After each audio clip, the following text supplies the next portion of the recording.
दोस्तों ये कहानी है साइमा की, जो कि विधवा है और अपनी लड़की जारा के साथ रहती है। एक दिन लुकमान चाचा साइमा के घर आते हैं और उसे दूसरी शादी करने को कहते हैं और कहते हैं कि मैंने लड़का देख लिया है, तलाकशुदा है लेकिन अमीर घराने से है, बहुत खुश रखेगा तुम्हें और वैसे भी कब तक यूं अकेले रहोगी।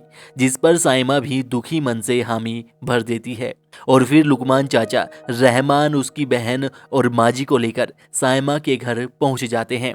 सभी को साइमा बहुत पसंद आती है, लेकिन रहमान अब शादी नहीं करना चाहता, इसलिए लुकमान चाचा के पूछने पर वह हाँ और ना कुछ नहीं कहता। तभी साइमा की लड़की जारा भी कॉलेज से आ जाती है। साइमा सभी से जारा की मुलाकात करवाती है और रहमान को अब साइमा से ज़्यादा जारा पसंद आ जाती है और घर जाने के बाद वह रात भर उसी के बारे में सोचता रहता है। फिर अगले दिन बहन फोन करके पूछती है तो रहमान इस बार शादी के लिए हाँ बोल देता है, जिसके बाद रहमान और साइमा की शादी हो जाती है। माँ उनका घर में स्वागत करती है, सभी बहुत खुश होते हैं। रात के लिए उनके कमरे को सजाया होता है और फिर बातें करते करते दोनों अपार खुशी का आनंद लेने लगते हैं।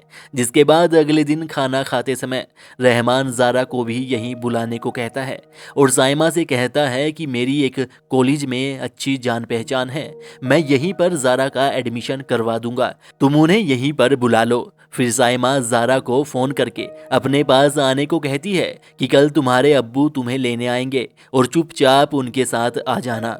और फिर अगले दिन रहमान जारा को लेकर आ जाते हैं, लेकिन इस दौरान भी रहमान जारा को ताकता रहता है।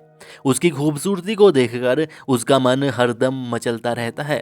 फिर घर आने के बाद रहमान अपने हाथ से खाना बनाकर सभी को खिलाता है और जारा की लगातार तारीफें करता रहता है, जिससे साइमा को भी अच्छा लगता है। अब धीरे धीरे कहानी आगे बढ़ती रहती है।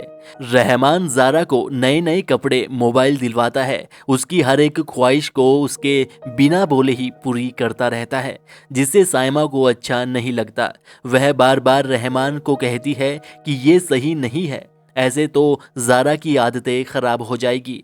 लेकिन इन सब बातों से बेखबर रहमान तो जारा की तरफ और आकर्षित होता जाता है। वह गाड़ी से जारा को कॉलेज छोड़ने जाता है, फिर उसे लेकर आता है और उसकी हर एक ख्वाहिश को पूरा करता रहता है। वह अब ज़्यादा से ज़्यादा समय जारा के साथ बिताने लगता है और जब भी उसे मौका मिलता वह जारा को स्पर्श करने से भी नहीं चूकता।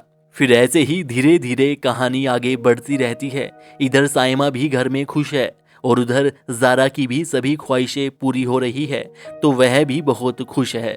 फिर एक दिन रहमान उनके साथ घूमने जाने का प्लान बनाता है और वे तीनों शिमला घूमने निकल जाते हैं, जहां पर वे घूमते फिरते हैं और फिर रात को एक ही कमरा ले लेते हैं, जिसमें रहमान और साइमा बेड पर लेट जाते हैं और जारा सोफे पर सो जाती है।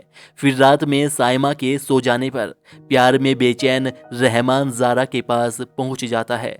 तभी जारा की भी आंखें खुल जाती है और रहमान उसके मुंह पर हाथ रख के माफ़ी मांगने लगता है कि मुझसे एक गलती हो गई, मुझे माफ़ कर दो और प्लीज़ अपनी अम्मी को इस बारे में कुछ मत बताना। जिस पर रात को तो जारा चुपचाप सो जाती है, लेकिन अगले दिन सुबह ही अपने अब्बू को ब्लैकमेल करने लगती है और कहती है कि मुझे घर पहुंचने से पहले एक और नया एप्पल का मोबाइल चाहिए, वरना मैं तुम्हारी इस करतूत के बारे में अपनी अम्मी को बता दूंगी। जिस पर रहमान उसे मोबाइल लाकर दे देता है और कहता है कि प्लीज़ अपनी अम्मी को कुछ मत कहना। लेकिन अब जारा की डिमांड लगातार बढ़ती रहती है। वह अब 3 लाख रुपए वाले लैपटॉप की मांग करती है और रहमान को डराते हुए कहती है कि वरना मैं उस रात के बारे में अम्मी को बता दूंगी और तुम्हारा फिर से तलाक हो जाएगा।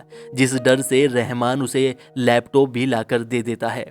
फिर एक दिन जारा लैपटॉप पर अपने बॉयफ्रेंड से वीडियो कॉल कर रही होती है और तभी रहमान उसकी सभी बातें सुन लेता है।